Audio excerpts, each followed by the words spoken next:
आप लोगों को याद आ रहा होगा, ये नाम सुनते ही एम्पियर आपने कहाँ सुना है?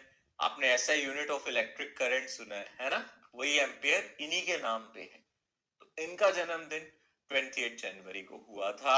आप इनके बारे में ज्यादा नहीं जानते तो मैं थोड़ी सी इनके बारे में आपको डिटेल बताता हूँ। इनके बारे में भी एक शॉर्ट स्टोरी जरूर बताऊंगा आप लोगों को, जैसे कि मैं हर बार बताता हूँ। तो भाई सीधी सी बात है, ये जो थे ये इतने कोई गरीब फैमिली से रिलेटेड नहीं थे। ये फ्रेंच है, ठीक है ना, फ्रांस से रिलेट मतलब ये फ्रेंच साइंटिस्ट है, फिजिसिस्ट है, केमिस्ट भी है, मैथमेटिशियन भी है। यानी कि उस टाइम सब कुछ यही थे, ठीक है। तो ये बचपन से ही बहुत इंटेलिजेंट थे। कहते हैं कि 12 साल की उम्र में ही इन्होंने पूरी एनसाइक्लोपीडिया एकदम, इनको मुजवानी सब कुछ चीजें पता थी, सब जानते थे ये। यानी कि तभी इनको एक बहुत विद्वान घोषित कर दिया गया था 12 साल की उम्र में, मात्र बिना स्कूल जाए। सोचो, बिना स्कूल जाए, ये स्कूल भी नहीं गए। और उस अपनी जो इनके फादर की मानना था, उनके फादर का जो इनके पिताजी का मानना था वो था कि ये सेल्फ जो भी पढ़े अपने आप करें और उससे ये अपने सिद्धांतों से, अपने उसूलों से सीखेंगे, ठीक है। तो ये अपने आप ही चीजों को पढ़ते थे, समझते थे। 12 साल की उम्र में इन्हें बहुत अच्छे से मैथमेटिक्स समझ में आई। ये मैथमेटिक्स के अच्छे खासे मास्टर थे, ठीक है। बहुत बहुत ही ज्यादा ब्राइट, एक्स्ट्रा ऑर्डिनरी जो बच्चा होता है ना, ये वो थे।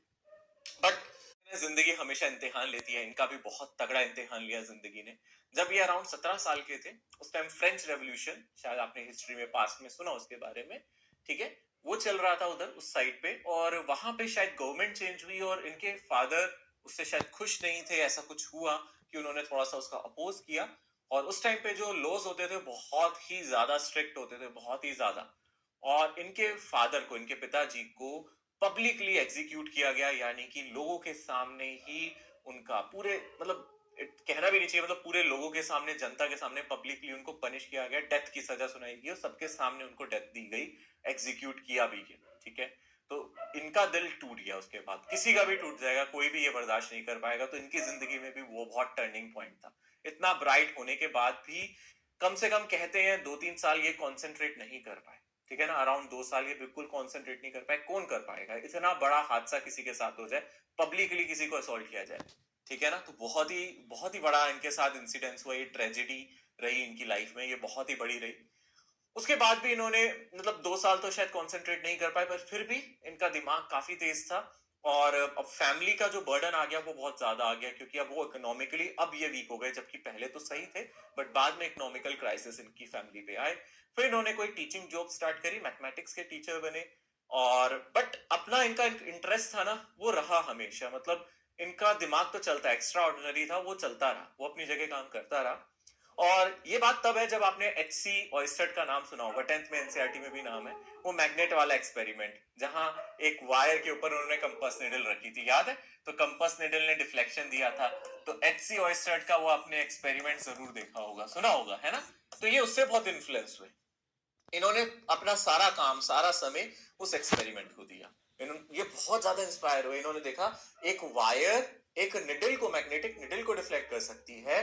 तो ये बहुत ज्यादा इंस्पायर हुए। फिर इन्होंने वो आइडिया आगे रखा। इन्होंने कहा कि एक्चुअली ये जो मैग्नेटिज्म है ना, ये वायर के अंदर है। मतलब इनका जो कंट्रीब्यूशन है वो क्लासिकल इलेक्ट्रोडायनेमिक्स में है। क्लासिकल हमारी ये जो इलेक्ट्रोमैग्नेटिक की दुनिया है ना, उसमें इनका अच्छा कंट्रीब्यूशन है।